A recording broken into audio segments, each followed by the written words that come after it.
If you're comfortable, there's a chat function. I don't know if you've all used Teams before, but the little speech bubble gives a chat function, and you can use that at any point. There's also a raise the hand function, which is a little smiley face with a big hand.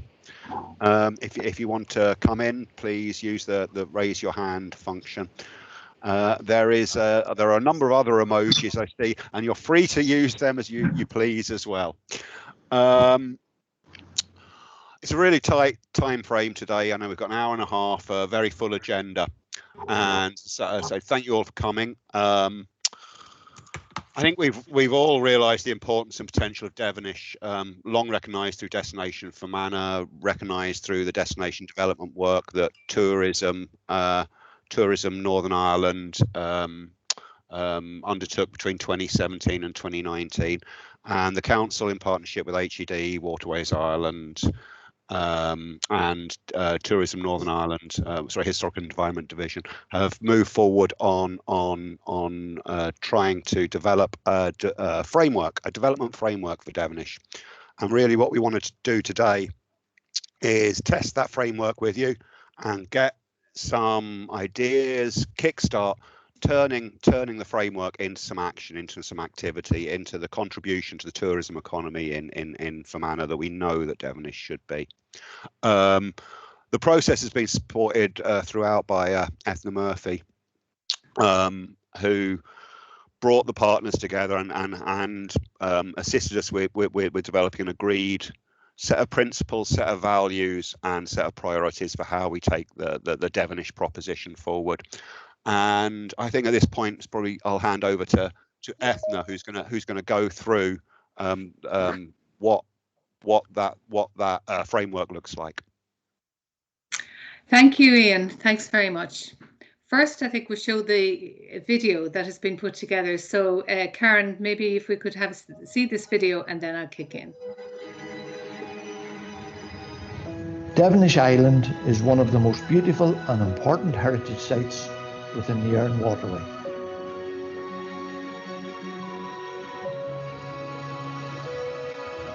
The beauty and history of the island ruins and the Round Tower intrigue and attract visitors from across the world.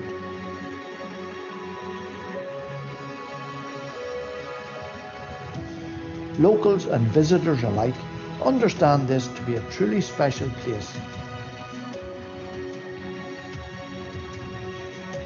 Tranquil, close to nature, and for some, uniquely spiritual.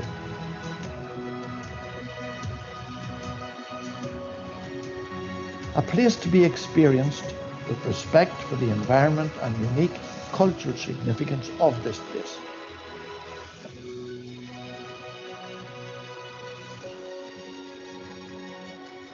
Unlocking the giant spirit of Devenish Island together.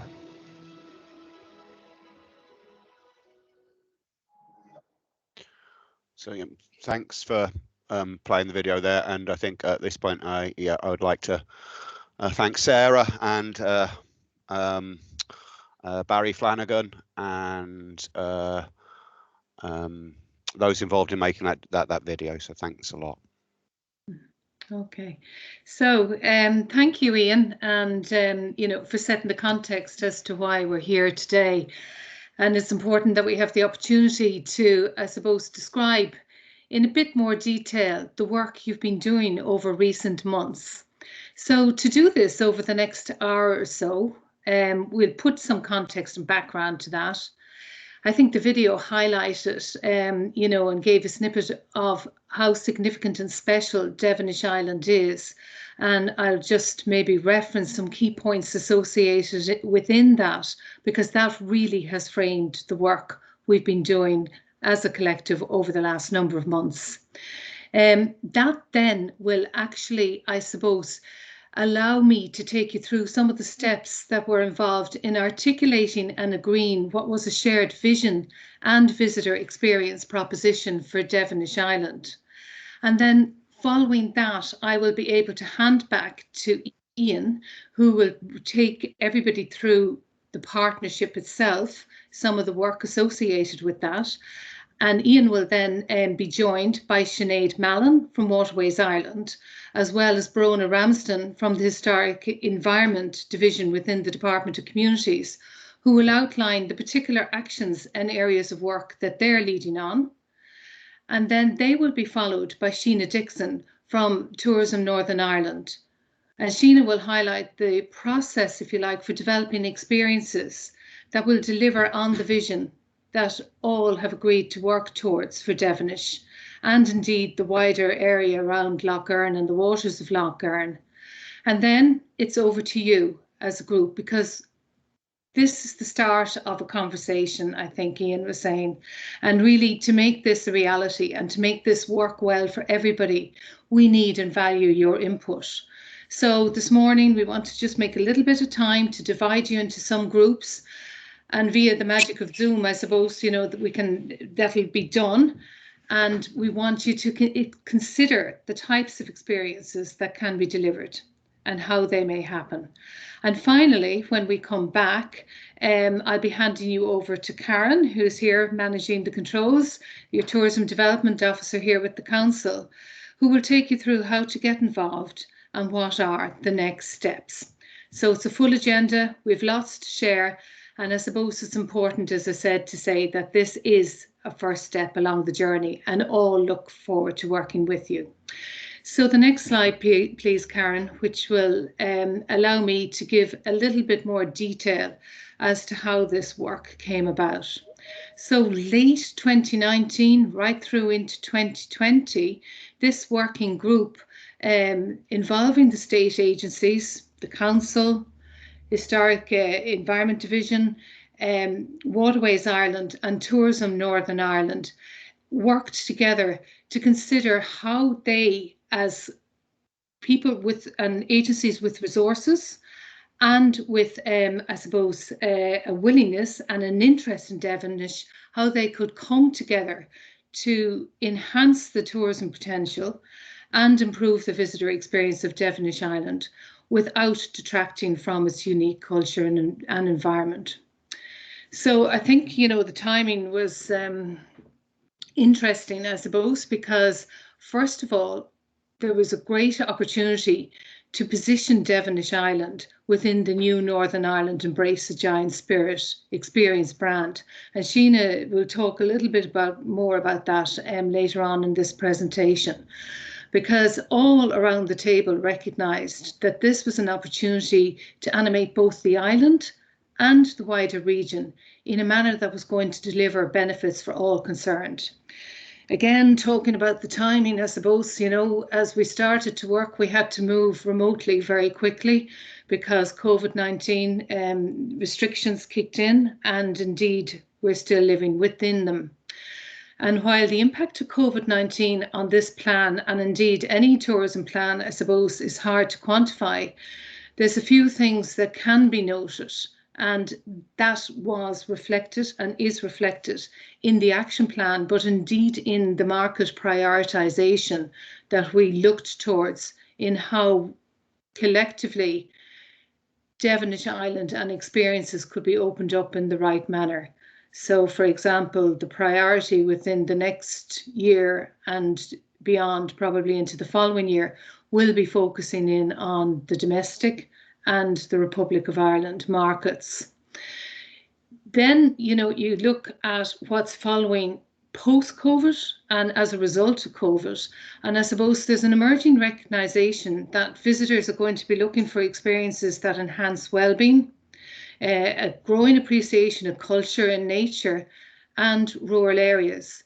And in particular, I suppose, when you think about Fermanagh lakes and waterways, they now have an increased significant appeal now and into the future. So we wanted to recognise that, and we did, and have harnessed that, I suppose, in the actions that follow as a result of working together to realise this plan. Not alone did we want to look at what everybody around the table could bring to bear, but we also looked outside to see what we could learn from what others were doing, both nationally and internationally. And in doing so, it was interesting to note that there was similar sites and development plans ongoing around the same time associated with Clonmacnoise in County Offaly, Holy Island and Clare. And indeed, there's been developments associated that some of us have been involved in with English national parks. And we looked abroad as well, just to see what sort of insights could we gather that would inform the development plan for Devenish Island in a manner that was, I suppose, particularly pertinent to now. So next slide, please, Karen. Just before I talk about the significance, actually, I suppose the learnings I think it's worth highlighting was, and what we learned from others, so just to say that, was the importance of partnership and collaboration. And one of the interesting things we also gathered up was, you know, the fact that the role of visitor centres on sites such as Devenish and others is changing from what might have been a traditional type role, because digital technology is actually opening up alternative services and it's opening up new interpretation options. But the value of guides, the value of storytelling and the value of personal touch is still really, really, I suppose, important to harness. And we recognise that too. And one of the most important things coming out of it was the emphasis, if you like, on good visitor management, which was underpinned by targeting the right visitor markets. And we spoke about that at length, and the importance of all involved working towards a shared code of ethics. So Devenish itself and the significance of Devenish Island. I think, you know, the video highlighted some aspects of that, and we know and understand the value that the local community, trade and others place on Devenish. It is the most important and one of the most important ecclesiastical sites, certainly the most important in County Fermanagh, and one of high significance in an island-wide context. There's been a monastery on the site since the 6th century AD, and visible stone remains comprised of a 12th century stone oratory and round tower, the 13th century church, and the ruins of an Augustinian priory. Indeed, it's supposed to have been cited that the island was a prime target for Viking raids, sitting within the main highway of Lough Erne, and has remained an important burial place for the local area right up to the 19th century. So, you know, the whole of Devenish Island is in fact an archaeological site, but however, the challenge is only elements of this monument are in public ownership at present. And it was and is one of the first historic monuments placed in care of the state on the island of Ireland. So it's one of the most beautiful, it's one of the most important sites within, certainly, you know, it's been cited, the Erne Waterway is cited, but actually within the island of Ireland. And when you think about it, imagery of this island, its ruins, the round tower, are used constantly around the world to attract attention and to promote the beauty and history of the area and encourage visitors to come to Northern Ireland. So in summary, look, it's a highly prized asset that deserves appropriate protection and careful management. And all of this was, I suppose, underpinned the actions, the prioritisation and everything we wanted to do within the plan. So the next slide, please, Karen, because I'd like to talk a little bit about the vision and how we arrived at the vision. The vision for the island and its future is framed within the context of everything I've outlined so far, and with a clear understanding that, you know, we really wanted to recognise the type of visitors who would appreciate Devenish and add value to the trade and the economy of your area and who we wanted to attract. So just the ideal that we're working towards is that Devenish Island is recognised and valued as a giant spirit experience in Northern Ireland, captivating the hearts and minds of local, national and international visitors as they journey back through time, close to nature, in an iconic place, and is strongly supporting sustainable tourism and the economy of the area. So all of this requires a new focus and a new way of working, and it requires this collaboration and a partnership model between the public, private, community sectors to ensure that Devenish is developed with integrity and well managed in the future, which then leads us to the proposition, the proposition which would be our unique offer and guiding principles. So if we could have the next slide there, please, Karen. So when I talk about the proposition, it's, what we actually need to do. And the group were very clear.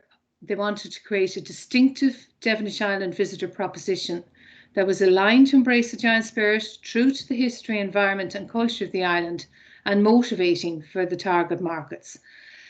And this is important because that needs to inform and, I suppose, galvanise everybody associated with how Devenish Island is communicated and allow them to communicate that experience in one voice and develop experiences that are true and bring that to life.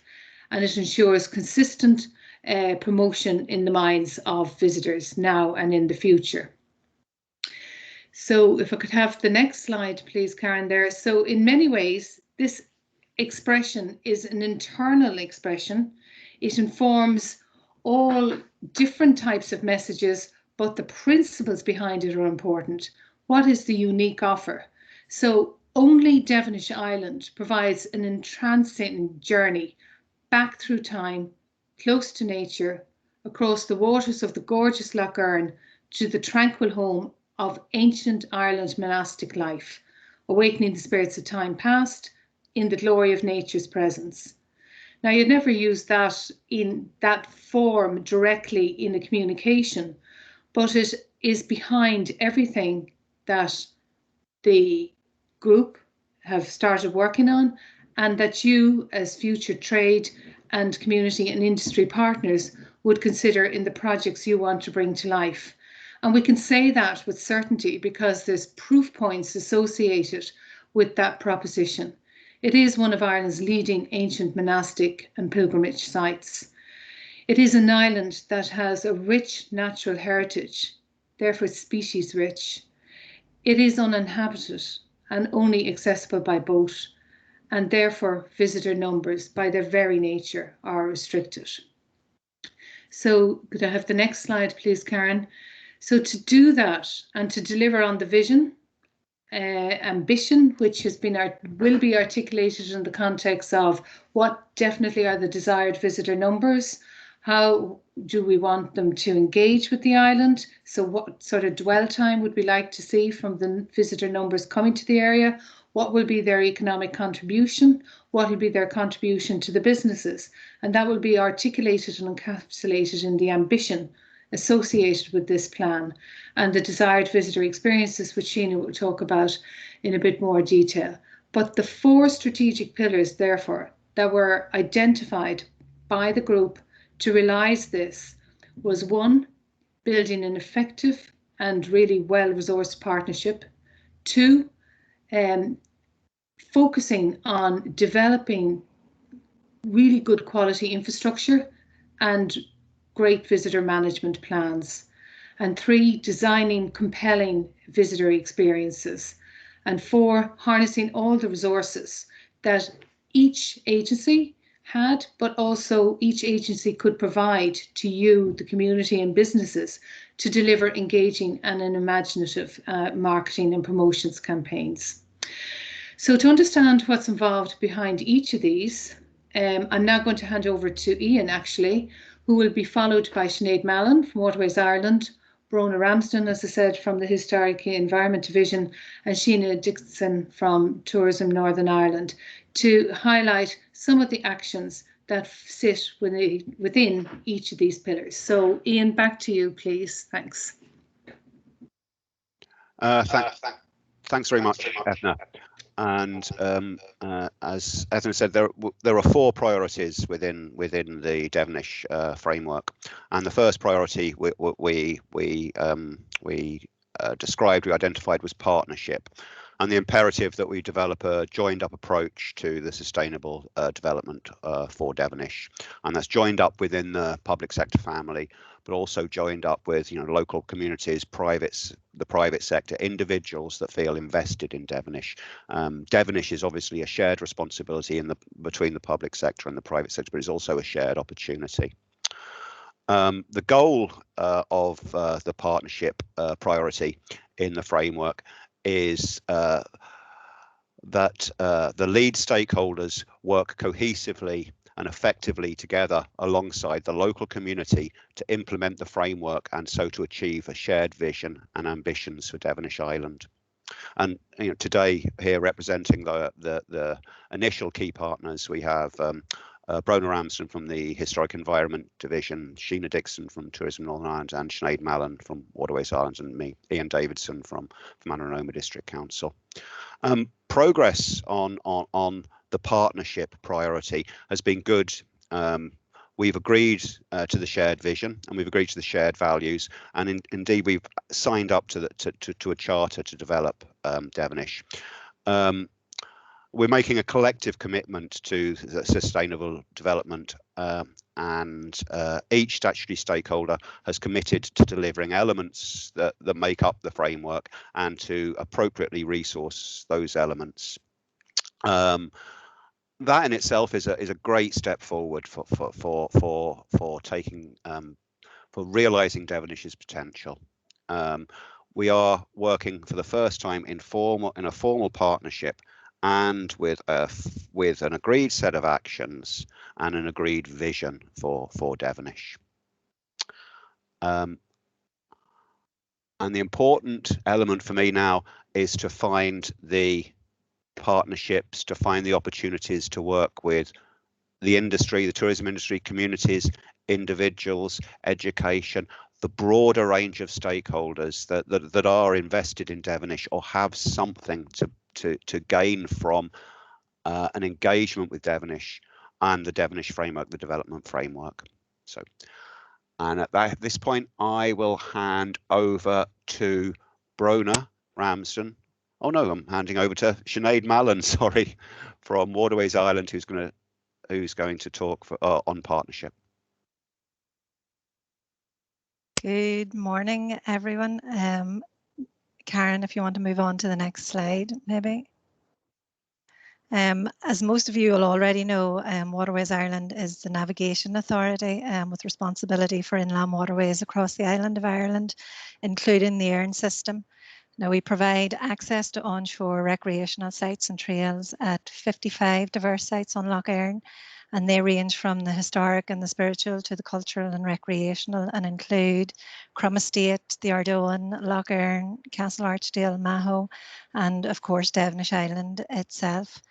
I'd like to take the opportunity this morning to say that Waterways Ireland are very excited to have been involved in this project thus far, and that we're fully committed to working collaboratively with the other partners to achieve a shared vision and ambition for Devenish Island.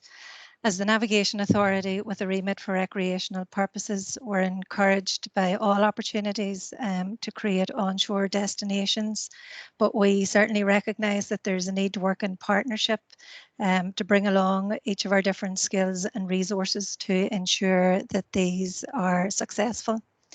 In the short to medium term, we hope to consider and agree a plan with the partners for ongoing public access options to optimise the visitor experience and to maximise the benefit to the region. In the longer term, then, we will look at the feasibility of developing potentially a second access at the West Jetty, but certainly the focus in the short term is to consider the ongoing and the current public access options and how we can optimise those. So that's just a very brief overview, I suppose, of our involvement in the partnership, and we look forward to growing that for a successful outcome. I am now going to pass over to Brona Ramsden, and Brona will talk a wee bit more about the infrastructure development. Brona is from the Historic Environment Division of the Department for Communities. Thanks, Sinead, for that introduction, and thanks as well to Ian. Firstly, I'd just like to say that, delighted to be here with everybody this morning. This is a real opportunity for Devenish and for us all to look together at what the future of the island is and could be. As was said, I'm from the Department for Communities, Historic Environment Division.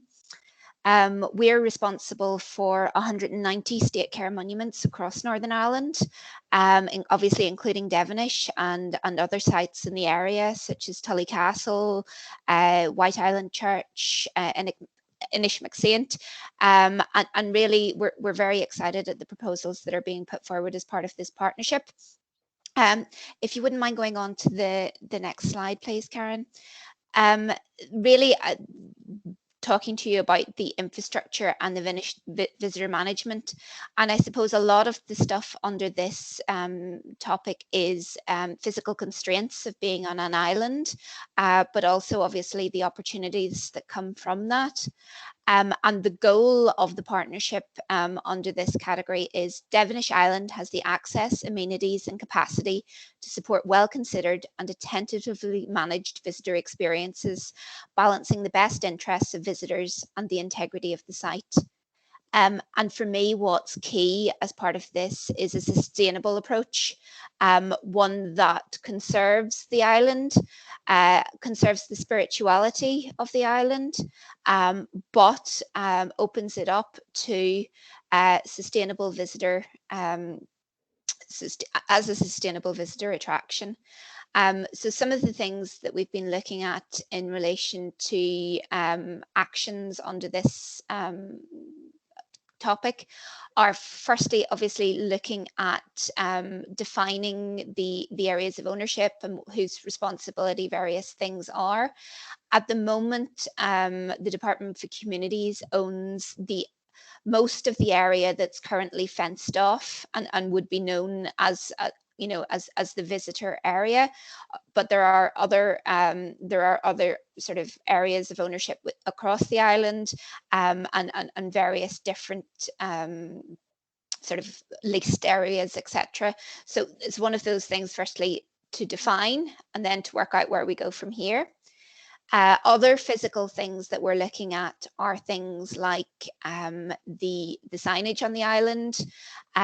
We've been working very closely with the council and Tourism NI as part of the partnership on exciting new interpretation for the island, and that's really looking at sort of revisiting interpretation and the story that interpretation tells. And we're talking about the physical interpretation here, and thanks Karen, she's moved on there, just to an example about what one of the new panels will look like. And really they're quite a different approach. They're going to be low level so that they don't interrupt the sight lines on the island, but they're going to be obviously informative and placing the island in its local geographical area and in its history. So very excited to get that progressed, and I think we're almost at the stage where they're signed off and the physical production will be happening. And as well as that, things like guide cards, etc., that have appropriate interpretation for a modern visitor. Then I suppose the more mundane but vitally important things, things like electricity on the island, wastewater treatment. We need in the medium term to look at more sustainable solutions for those, and investigating whether renewable energy is appropriate on the island, and looking at the wastewater treatment because of its location. And then also things like seating, the visitor centre, and physical access, and they're all things that we're really going to need to improve and to develop as we move towards the vision that we all have for the island. So I'll be really interested later to hear people's opinions on this sort of aspect of the island. But for now, I think I'm passing on to Sheena from Tourism NI. Great, glad I got it right. Thank you, Brona. Yes, I'm going to take you through. I'm Dixon from Tourism Northern Ireland. I'm the Outdoor Experience Development Officer there, and I've been involved in the project at various stages alongside one of my colleagues, George Diamondes, as well. So Karen, if you want to just flick on over. So I'm going to be talking to you about the experience development side of the project, which is a really exciting part of what we do and what we've been talking about, but also how we want you to get involved as well. So the goal from this side of things is that Devenish Island is captivating the hearts and minds of visitors, offering exceptional giant's bird experiences that imaginatively and informatively share its stories and bring them to life.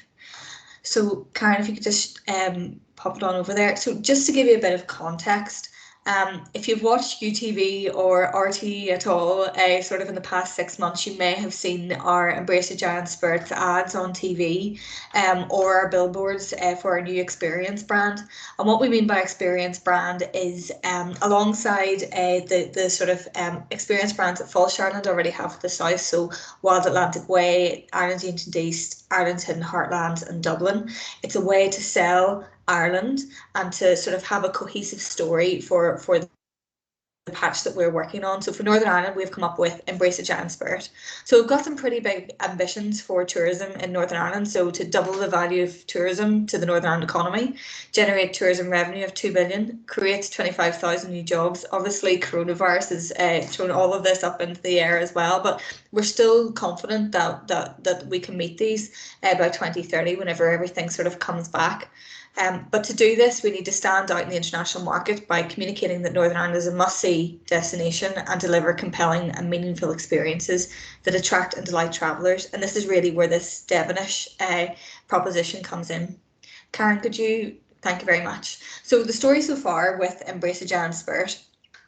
I'll put a link in to the chat box after I finish speaking here, just in terms of if anybody on the call hasn't seen any of the resources around Embrace a Giant Spirit or the videos or anything else. There's actually one of our star pupils from the videos on the call here, I think, Barry Flanagan from our water taxis. I'll talk about that a little bit in a second, actually.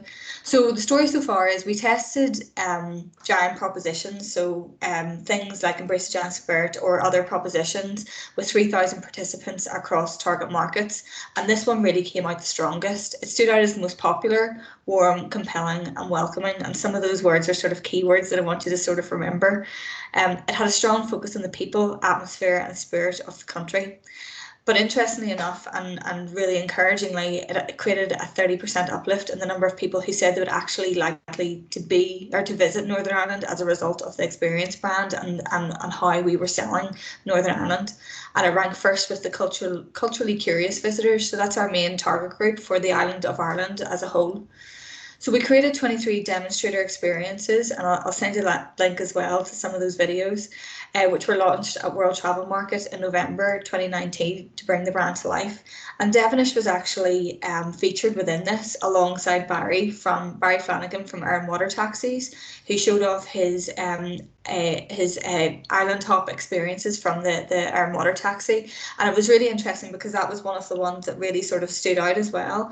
And the way that Barry sold it and the way that it was positioned was that sort of tranquil, back to nature, getting close to the water experience, and that's what we're hoping to pull out here.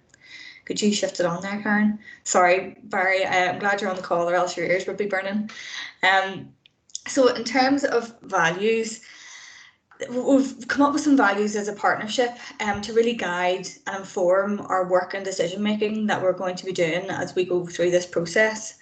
So the expression of our values is really guided by the Embrace a Giant Spirit qualities and characteristics that have already been identified. They inform and shape the nature and quality of the experiences that we offer and how we wish to develop at Devenish, the Devenish Island experiences as we move through.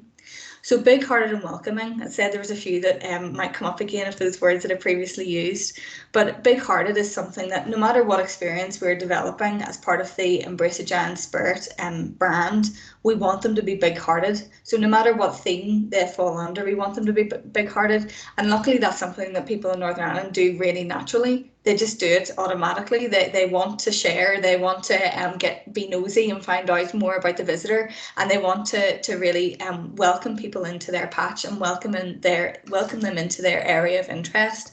And that's something that we sort of have, we're very lucky to have, I guess, from our people and from our population.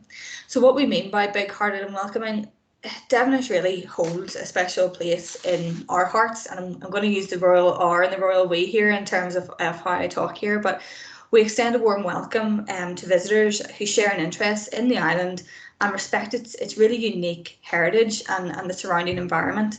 And the people who are going to sort of share those experience will really take pleasure in sharing the stories of the island by creating, memorable experiences for visitors and delight with them in terms of the stories that can be shared, the history that can be shared as well. Original and authentic. So visitors really love to connect with local people and places with a really, stirring history. They have a distinct culture in Northern Ireland, and Devenish Island is a really special place. So we're true to who we are when we engage with visitors, and we offer experiences that are in keeping with the spirit of Devenish Island and reflect our imaginative past. And inspiring and elemental. So what we mean by that is that we're proud of Devenish Island's origins as a place of pilgrimage and as a spiritual home, and that we champion and cherish its tranquility, knowing the island continues to be a place of inspiration for many people today as well. And we preserve its heritage and safeguard its natural environment for generations to come. So hopefully these values are going to guide and support our actions, our relationships with visitors, partners, communities, and each other, really. If you could switch it on to the next one there, Karen. So in terms of experience themes, we want to develop experiences that really deliver on the Devenish Island proposition, and values need to link and support the range of experiences and products that are within the wider destination, not just Devenish itself, but the overall Lakeland destination, and that motivate visitors to stay longer and to support the local community and to get involved with the local community as well.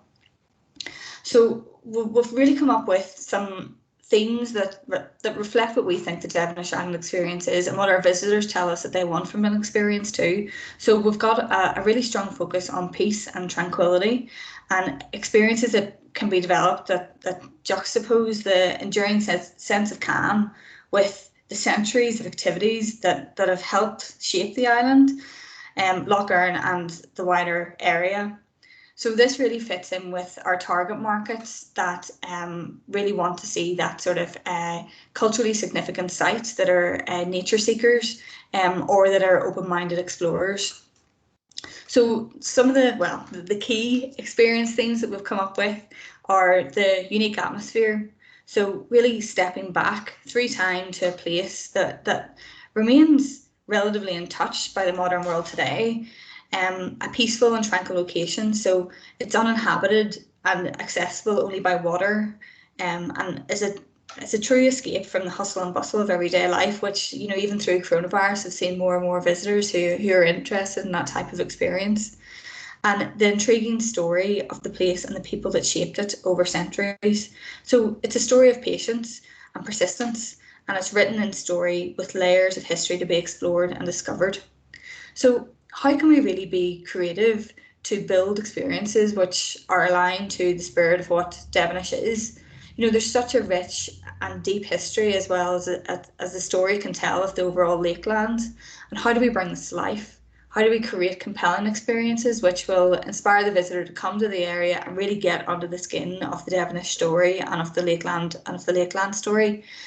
And to do that there, we want to create some itineraries, we want to create some and build some experiences under these themes, but what could they look like? So whenever we go into our breakout sessions, we're going to be asking you to imagine some of the themes under these three, and how we can build itineraries through that. So if I can give you some examples to maybe stir your imagination or stir your creativity before these breakout sessions. So say we have a tranquil spirit, so that would sort of fall under a peaceful and tranquil, but also the unique atmosphere. And that might be around restoring and inspiring body, mind and soul potentially. So it could be an island retreat, it could be yoga on Devenish Island with a boat trip to and from it, or it could be a guided tour with a local church or a community group. Could it be something that's based around close to nature? So how do you get up close and personal with the nature and wildlife of the island? So a sample experience could be something around a tour which is delivered by a local wildlife expert or specialist, or an event or a seminar even for somebody who's really got that niche understanding and interest in what Devenish has to offer. Or maybe it could be something around history and being alive with history. So the legends, stories and history of the island brought to life. So maybe something around a reenactment for that one. Could it be a Viking raid as part of the overall Discover from Anna? Could it be a guided tour with storytellers and experts? Or maybe it's an app, maybe it's something to do with technology and it's a free flow thing to support self-guided tours, which also maybe has animation on the island as well. Or maybe it could be something on the water. So a lakeland journey adventures and discoveries. So maybe something around getting more active with that one. So it might be a kayak tour, a stand-up paddleboarding tour, which really highlights maybe, I don't know, the pilgrimage trail. So there's lots of, I think it's about pulling out those key messages and those key stories and how we can actually bring them to life. How can we animate the island? And that's hopefully what we're going to be talking about within our breakout sessions, as I said. So I think I'm passing back over to Ethna for this one.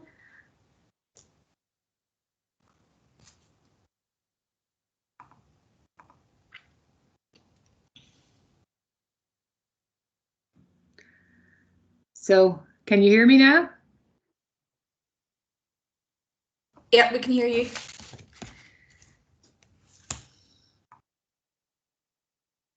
Oh, I think you're on mute again, Ethna.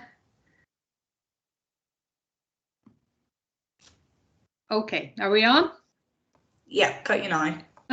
Okay, so thanks to Sheena and thanks to everybody who's presented, I suppose, an example of the actions that sit within each of these priority pillars.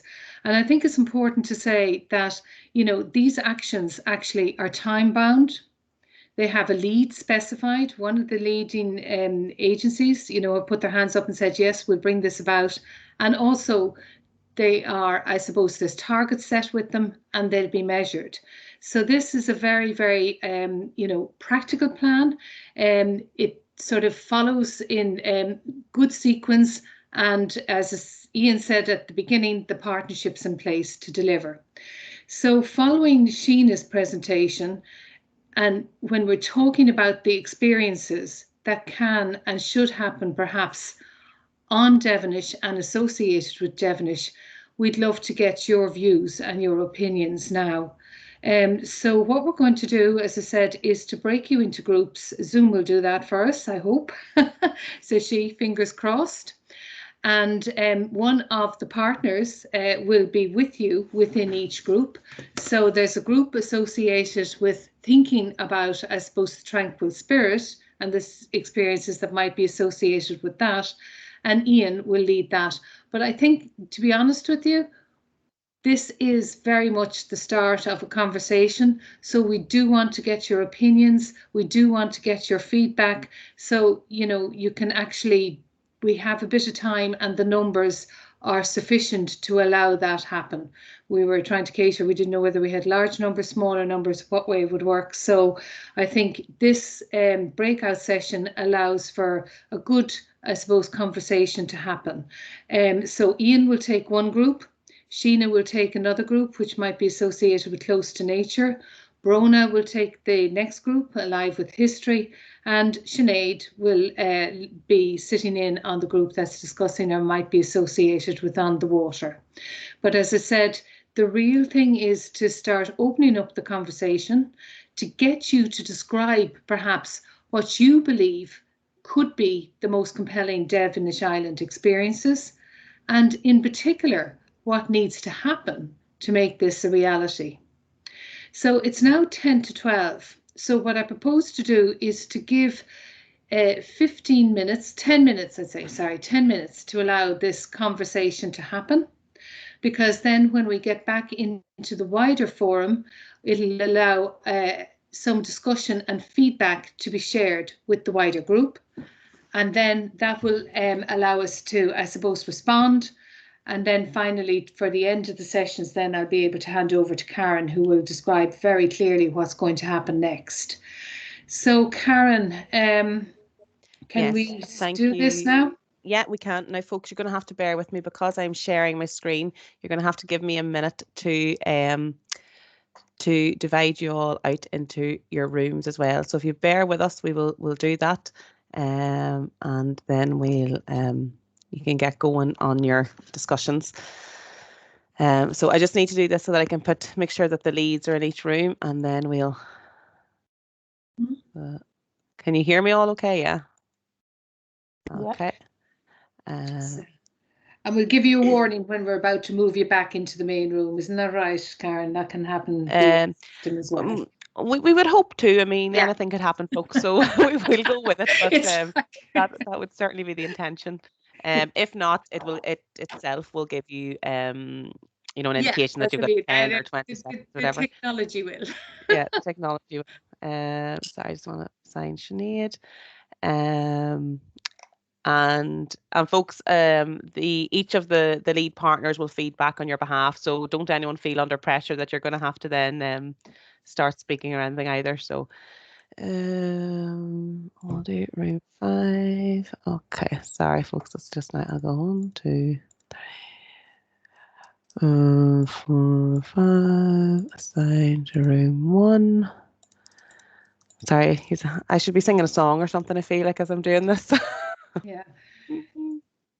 Okay. I say it's completely just wherever you end up, folks. So, okay.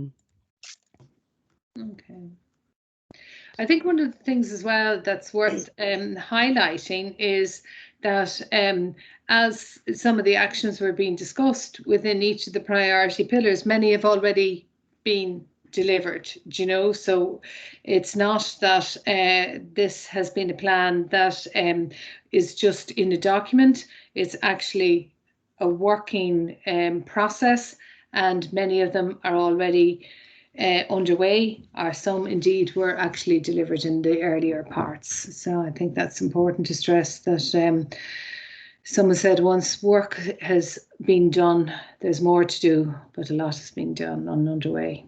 Yeah. All right, folks. So I'm going to press start. I say we've got about 10 minutes or thereabouts. So over to you. Good luck.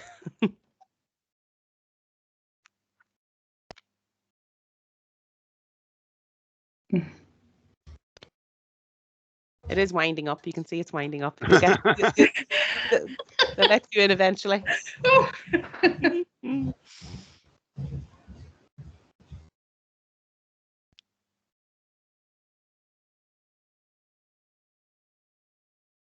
Okay, so just you and I in this room? I think so. And I think that's me twice in as guest. Oh, hello. Let me see. Is that Helen Gilmore? I'm going to... And Hugh is beside me. Hello, how are you doing? For some reason, I can't assign you to a room. It's not giving me the option. Let me see. Have you filled your quota? I don't think so. But anyway, we can have a chat ourselves, folks. How are you finding the presentation so far? Is it what you're hoping to hear, or? Yeah, I mean, I suppose we live close to Devenish, and actually it has special memories for us. We actually got married on Devenish a few years ago. Wow. So I don't know whether that's ever been considered as... We'd recommend it. We'd recommend it as special venue for COVID-friendly Yeah. Yeah. It's funny. I had thought about that. I saw something there recently, and I thought, wouldn't that be beautiful? You know, it is a beautiful spot, and it's really close to the themes. You know, close to nature, tranquil, spiritual. It sort of captures everything, doesn't it? Absolutely. And the way we did it, it was we both lost our first partners to cancer and met, and so we wanted something really small and different. And I said, I'd love to get married there. And then you came up with the practical, because we did it by boat, really. Yeah, we got Mickey McColgan and Ockin for boats. He used one of his cruisers to pick the wedding party up at the Loch Erin Resort jetty. And take us over to the island. And had ceremony there and delivered us back again to the Loch Erin Resort. And they went on and had our meal and all there. But as I said, it was limited in the sense that there was just immediate families. 12 people, including my father, who would have been 98 at the time. Wow. Fair play to him. And yeah, how many was in the wedding party? It's interesting to. We were limited actually by the boat, in the sense that the boat we hired 12 passengers. And we used that as our limit. We did have your brother who hired another boat. I had decided not to invite any of the wider family because of my big family. I have a brother who I'm very close to, who lives in Scotland. And the funny thing, he'd been over a bit earlier, unbeknownst to myself, he'd stayed on. He then hired another boat from the manor house, put on a kind of a foolish, one of those Scottish hat type things on him, and rowed over, or we took the boat over. The minister had seen him and thought he was crazy, and sort of him, excuse me, but there's something serious we're getting, and was chasing him. Yeah. Joined us. Lovely. Sorry, can I just, George here, I'm a colleague of Karen's. Could I ask just the process of getting permissions to do that? Yes. Is it bureaucratic?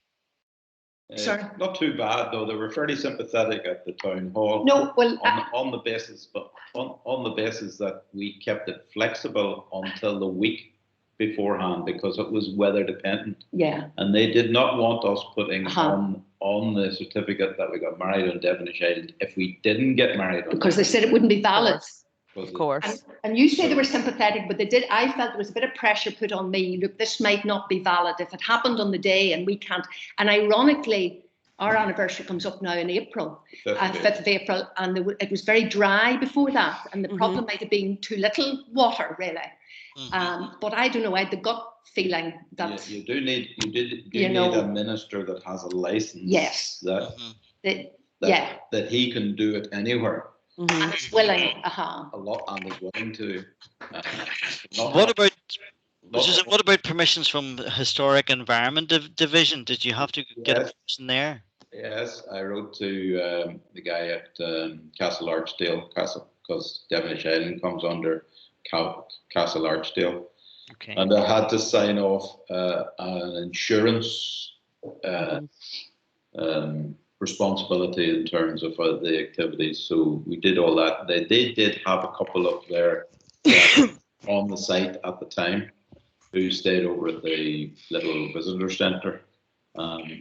They're quite used to people coming and having photographs on the island associated with weddings, but they were quite surprised that we actually got married there. So it is a popular venue for people for photographs, but I'm not sure. I'm not sure if anyone actually getting married. That got married there. I'm not sure. And did you just stand in front of the Round Tower, or where did you position? Were you on the jetty, or where did you position yourselves to actually get married? No, my father was quite elderly, so we didn't want to sort of walk him the whole way over the island. And there was about halfway up towards the Round Tower, a little area. It was a nice day weather-wise, in the sense that the temperature was 11 degrees, but there was a light breeze from the north, and there's a wall there. We were able to sort of get the sun hitting us from the south and shelter from the breeze in the north. So it was about halfway up towards the tower, one of the ruins in and around just off the main path. We were able to gather in that area. I brought along a few shared notebooks and things like that. We sort of carried those along with us. You said you came from Lough Erne Golf. Oh yes. But I as the bride, because I just lived close by, we just came down to the normal Trolley. Right. And got, yes, so that's another our problem. boat came that way and his boat came the other way. Yeah. Yeah, there was only one boat in the sense of Mickey dropped us off at the island, myself and my family, my daughter and grandchildren. And then Mickey then went over to Troy and brought the bride and bridesmaid. Lovely. And have you been across, or do you plan to go across on your anniversary? No immediate plans. No. How would you travel if you were going, say, when lockdown restrictions end? Probably by boat, obviously, in terms of from Enniskillen or somewhere like that. Private boat, or the taxi, Barry's taxi service, or? No, I haven't used that. Yeah, and I think one of just in terms of looking at Devenish in terms of the wider use of it, is that one of the things that I would feel it is underused is at the extremes of the day. I think it's quite a magical place. But if you're there at sunrise or sunset, whenever, is where those parts of the day is probably not fully utilized in that sense, in terms of it actually significantly sort of improves the atmosphere around those times. Obviously, the cruising people that are there and berthed overnight or whatever on the jetty can experience that, but not everybody have that. We've participated in some of the Beckett events that have been held early in the morning. And I think that those, sorry, the Beckett events, what were they? Were they actual events that were programmed by a particular Beckett Festival? It was a festival a few years ago, and they did readings. They did readings and little short plays. One of them was actually hosted on the island on the visitor centre. And then other readings, Adrian Dunbar, for example, would have been involved in reading on Hinish McSaint was another one that we had and they were very popular. Yeah. Atmospheric. Yes. Yeah. And who programmed those? Could that be something that's an experience? I'm asking George and Karen that, or how did that work? Yeah, I mean, it is the Beckett Festival. It takes place over a number of locations across the district. In the Marble Arch Caves, in the castle, lots of various things. I mean, but we do sponsor the event, but it's run by a private individual, or group. So, but our education officer, I think Catherine Scott, don't know whether she's on the call, but Catherine would take school groups, or we would meet school groups out there as part of the curriculum. So there would be, I suppose, a way of booking. And I suppose then if this was to become really popular, we'd have to be careful about oversaturation, and would have to carefully monitor, if there are events, it would be obviously closed events and limited capacity, because I think that's the fear of the partnership, is that it becomes something larger. We want people to experience it, but at a slower pace and not mass tourism. And I suppose that's where we need to find the fine lines between that. And we want obviously people to spend money in the area as well while they're visiting. I think you have the advantage because it's accessed by water, so it will restrict the numbers in that sense. We were on the Shannon whenever we could walk, and visited Clon McNoyce a couple of years back, and obviously it's phenomenal the amount of people that visit it, because it's accessible in terms of you drive up in your car and you park in the car park, as it were. Mind you, as I said, we were walking, so but you spent a fair amount of time there. Mm-hmm. I think that in terms of any visitor experience, you have to get that message across. It is going to take time to participate and enjoy. Whereas a lot of the tourists nowadays are sort of quick in and out and away.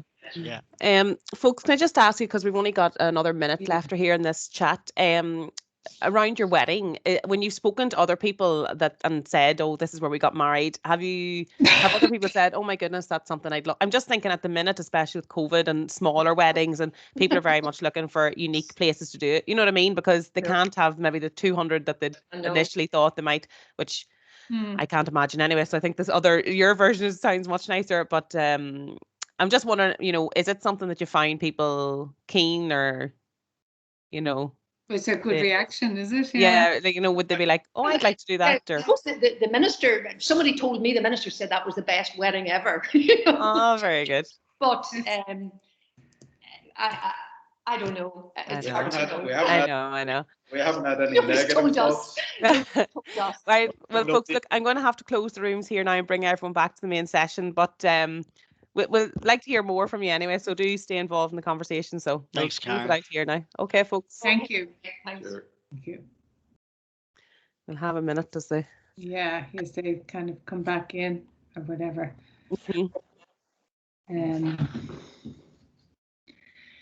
Yeah, I just during the conversation there, Karen, I lost my camera. I don't know what it was happening. Oh, right. Whether meditative walk, so look for joining the other group. Oh, hello. Have to mute everything again now. Come back in. Oh, back in.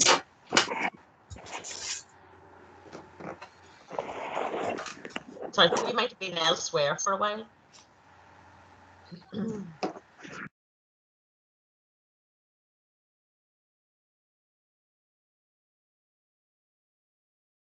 Is that us all back? Karen, you're on mute. Hello, sorry about that, Ian. It's the best way to have me. Yeah, I think I've closed out all the rooms, so hopefully everyone is coming back to the conversation here now. So give it a minute, give it 30 seconds. Yeah, no problem. And then Ethna, if you want to then ask them feedback, that'd be super. Oh.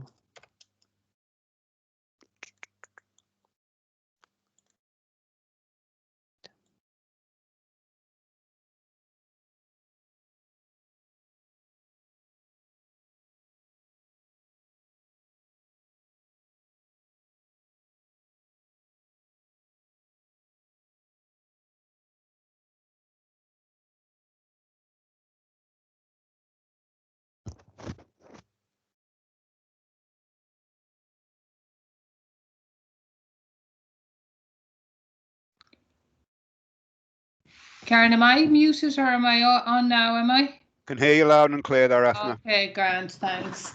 Okay, I think we're all back, are we? Yes, anybody? Those who aren't there, please shout. I know. The oxymoron. Okay, so you've had, I suppose, just a few short session there, really, just to consider what has been heard so far, and I suppose just to reflect on the possibilities that are linked to Devenish Island, and in particular the opportunities that are linked to the fact that all the partners here have come together, as Ian said, signed up to a charter, and this is the start of conversation in working with you, the community and the businesses in the area. So what would be interesting now is to hear some of that feedback. So I think I'll just go through it in logical order in terms of the speakers we've had this morning. So Ian, would you like to share with us maybe some of the main, just the sense that you got from the participants in your group in terms of the ideas they may have had or what they believe needs to happen? Well, I think there were some very clear opportunities that came out of the discussion there. One is, and I'm going to say to my partners in Waterways Ireland and HED that I didn't lead the conversation on this, but there is a clear opportunity across the spiritual and Christian sites on the Erne system to link them together. and to look at the development of the upper and lower locks through some sort of framework that links those spiritual sites together.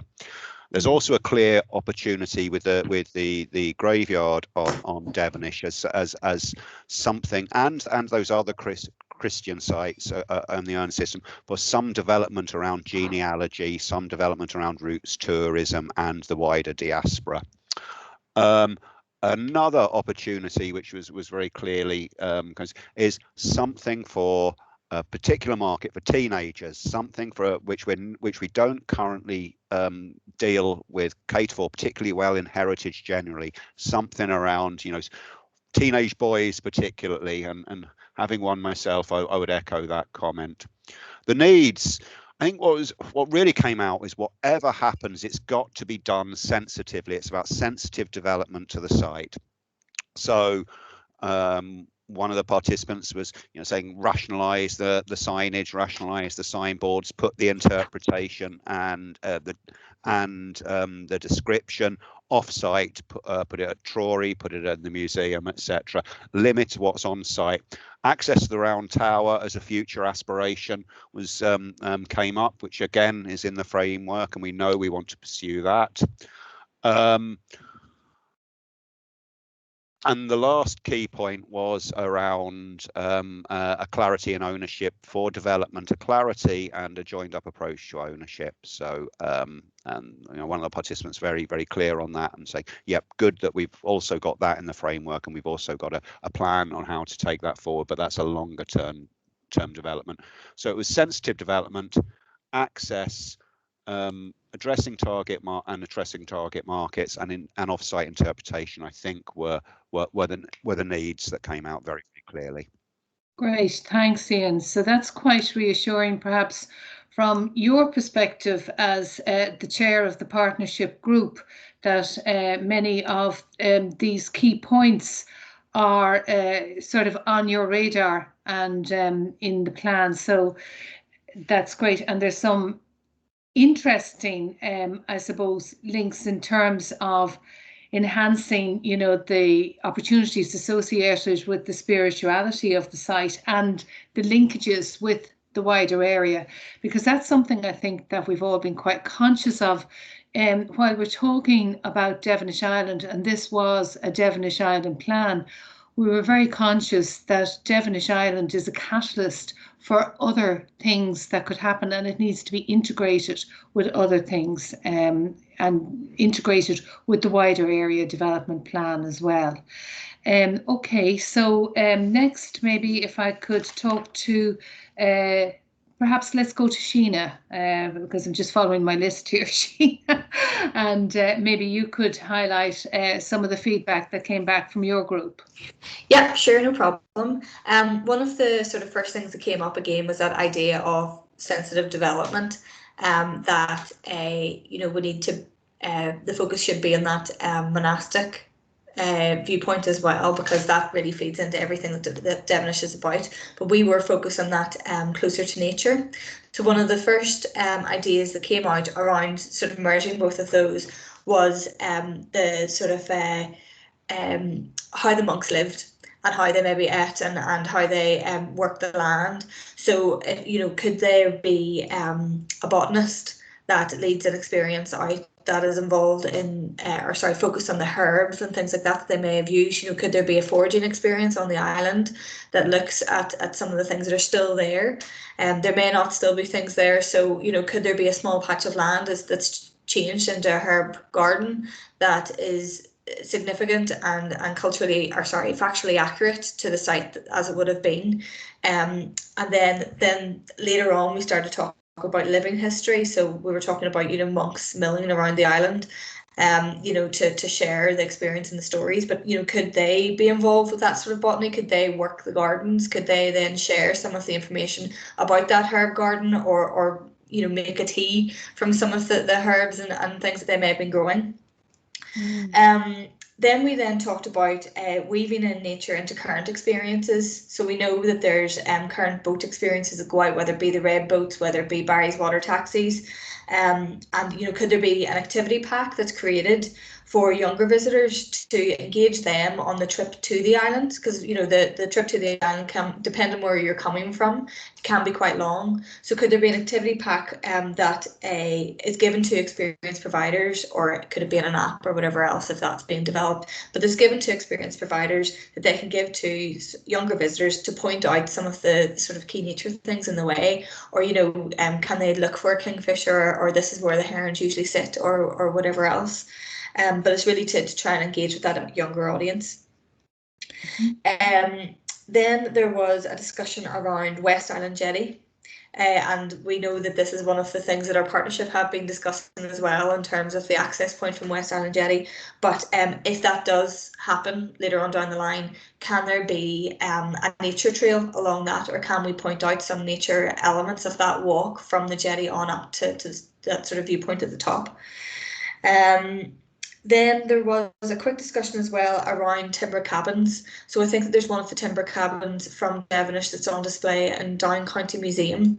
And the way that, I think it was Barry that actually talked about the specific one, but he was talking about the materials that are used in those timber cabins, whether it be the reeds or the wood or whatever else that's used, that are materials that are natural to the local area and taken from the local area, and tell the story of some of the lakeland story through the materials that are used in that cabin. So could one of those be created and curated on the island, to represent some of those some of those natural materials, and tell the story of the island through that. Brilliant. Okay, that's great, and there's some really great ideas. And I think is it Ruth Moore has put up on the chat, how well nature and monastic aspects of life go so well together. And even indeed, when you think about what, and Sheena, close to your heart, what, the visitors are looking for now post-COVID, and all the markets, it is about sort of that, those very type of experiences. So there's some great ideas there. And I suppose the other thing that I just picked up on, and it was following something from the earlier presentation, was about programming, and maybe programming some type of interactions that appeal to perhaps the younger segment as well. When you think about nature, the island life, how that could be aligned into particular types of experiences for school children, for example, might be aligned to the curriculum, and the whole idea of foraging and the link to food, which we all love and engage in. So that's brilliant. Thanks very much for that. So now I'm going to hand over to Sinead, perhaps. Sinead, would you like to share with us some of the feedback from your group, which was, I suppose, had a particular focus maybe of being on the water? Yeah, thank you, Ethna. I suppose there was the same discussion that the other groups have had around the careful balance that we need, first of all, around sensitive development, I suppose, and about increasing tourism versus, ensuring that we protect the tranquility and spirituality around the site. And to echo what Ian had said and what Ian's group had come up with, that the group thought the development of a wider spiritual trail and linking Devenish to other monastic sites through that journey by boat, and either those trails could be developed that you could do either on your own, or that they could be organised guided tours that would take people through the history and heritage of those sites. Another idea was to, I suppose not specifically on the water, but it's to bring in anything that any package that you could have there, but it's combining tickets. Let's say if somebody could go to the castle and buy a ticket for different packages, that they would get discount or whatever, so that they would stay longer. I suppose it's about encouraging that visitor experience and to get them to stay longer. So combining tickets, and again, all of this is about working in partnership with providers and local businesses. The other idea there was to use, I suppose, the geopark already use heritage champions. I think there's a couple of them on the call, certainly. Barry, your name is mentioned, the Air and Taxi, Blue Green Yonder are already heritage champions that are out there. So developing packages with those and with the geopark as well, so that we could work together to develop experiences. So just ideas on how we could pull that together, nothing concrete as in, you know, what type of packages that they would be. But time ran away with us, unfortunately, Ethna, and we were kicked out of it. I think we were in mid-flow of conversation, but I think that probably captures sort of the basis of the conversation. Brilliant, thanks Sinead. Yeah, and I suppose I'm kind of conscious that time is a challenge in terms of how we're trying to, you know, share so much, but it is the start, and the water trails coming out again is great, but also the clustering of other experiences to encourage people to stay longer, and the heritage and nature trails, so that's great. So finally, Brona, you were leading a conversation there, and I have a comment to make, because we had a what would you call it, a slight rogue breakout in our room as well. So I'll summarise one of the things that came out of there when Brona's finished. So Brona, you were having your conversation in relation to the culture and the heritage aspects, or the experiences. Yes, thank you very much, Ethna. There was a really good mix of people with some very interesting perspectives in our group. And I suppose some of the experiences that people were talking about were, you know, really bringing it local, local writers' tours, you know, poetry readings, poetry seminars on the island as part of an experience. So with a boat trip, with lunch, with, you know, with the poetry sort of based in and of the island, and the same then with painting, and actually, you know, how you would bring that about, where you would bring people onto the island for a painting experience, whether that would be a bit of a class, or whether that would be people, you know, who have an interest and a passion for painting already, but developing that. And then we talked about, you know, some of the artworks that have been inspired by the island throughout the ages, and, you know, the possibility for an exhibition in relation to existing artwork, or, you know, creative opportunities to produce new artwork based on the island. And discussed, you know, potential to link in with the Beckett Festival that it is existing, and how that could be developed. Look then again, I think is same as Ian's group, about the potential of the graveyards, and feeding into genealogy opportunities, talking about local families, Casties, O'Flaherty's, close, and basically how important it was that they, you know, to those families, that they had people buried on the island so close to the ancient monastic site. Then I suppose we went on to explore that sort of Viking aspect, and the links that are really only becoming apparent now, between the Vikings and the local area. And we were talking about exciting sort of new DNA opportunities that show that, you know, the Viking linkage to local families. And how that could be sort of part of the history and the story of the island. And then really we went back to basics, with a discussion about facilities on the island. You know, what is needed to be on the island versus what might detract from the tranquility of the island, and how you might balance that sort of appropriately, taking into account that obviously if you have more visitors to the island, at the very basics, you need more toilets, you need, you know, some basic facilities to allow people to spend the amount of time that they would want to on the island.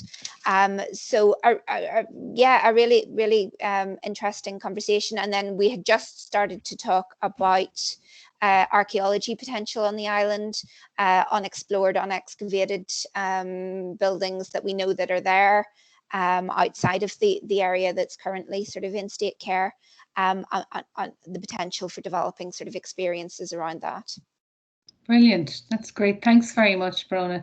So the sense I'm getting from every presentation is that the creative juices were just starting to flow when we had to cut you off due to time constraints. But that's a really, really good complaint to have, because we know then that the team have an awful lot to work on and a great engagement, you know, which is really important.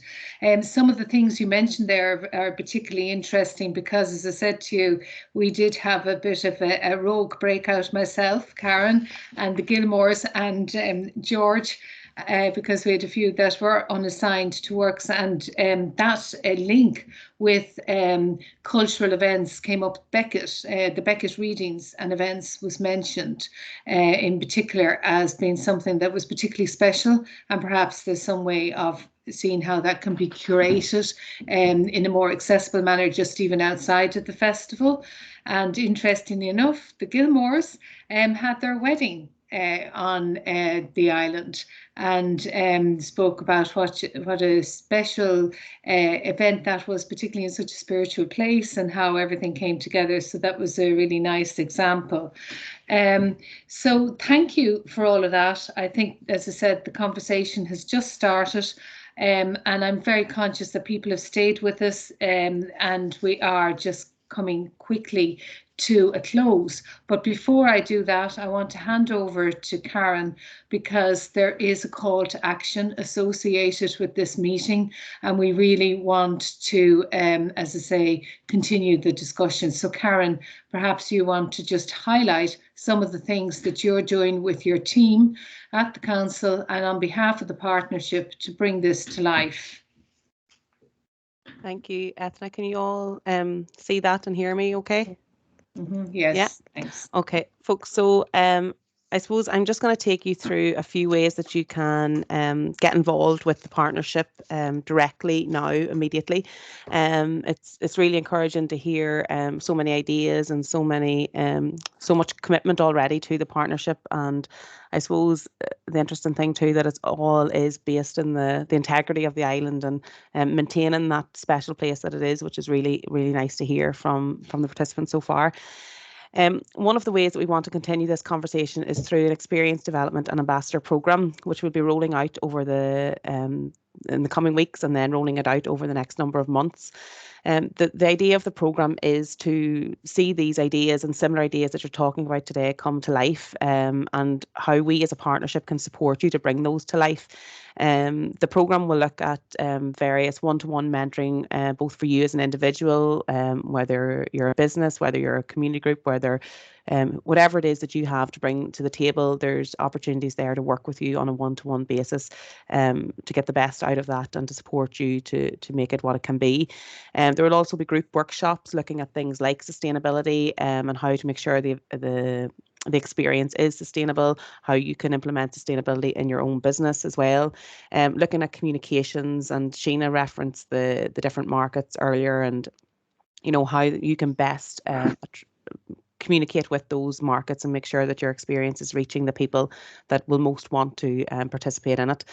Also, the programme will provide digital assets to those who are committed to it, whether that be through a web page, whether through photography or videography. I say there's a wealth of resource available collectively through the partnership to support these experiences.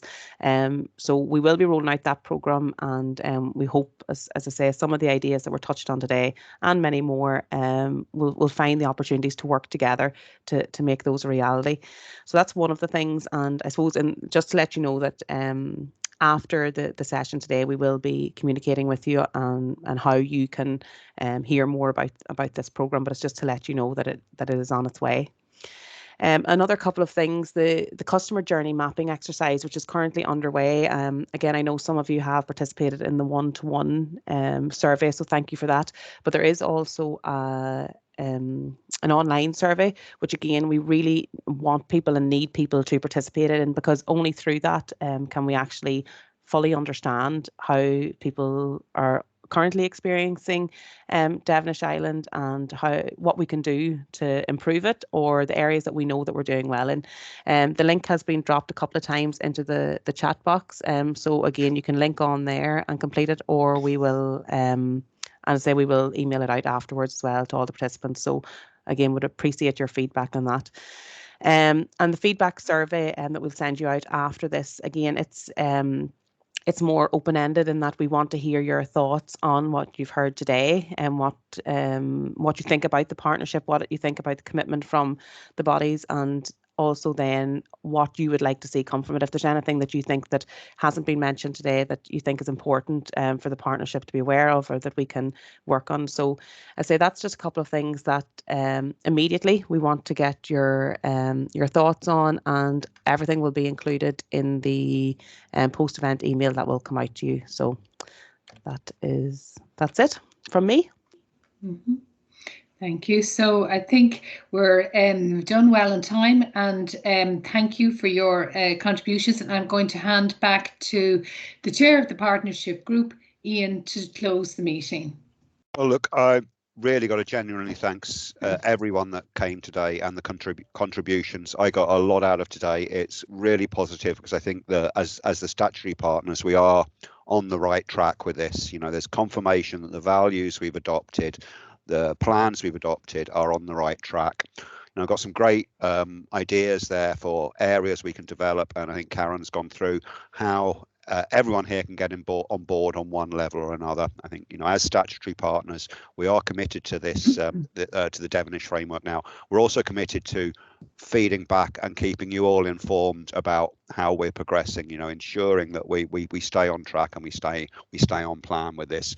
So, you know, Karen will be contacting you about how to stay in touch with us. I think we've got contact details for everyone, have we, Karen? We do indeed, yeah. And we have a email address that you're going to share online. Yeah, hopefully it's on the screen there at the minute. Maybe you can't see my screen. There you go. Stay in touch. Sorry, I could. Devenish Island at fermanaroma.com. You know, we will be organising follow-up sessions. We will be organising other opportunities where we can come together and look at the proposition that is Devenish.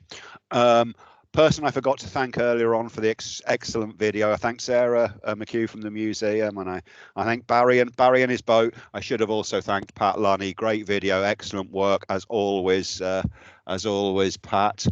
And right on 1 minute late, I'm going to say, look, once again, thanks everyone for the contribution. Thanks for coming. We will stay in touch.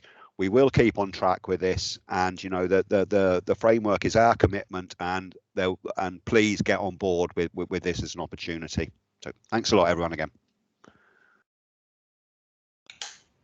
And that's us. Thank you. Cheers, Thank you, everyone.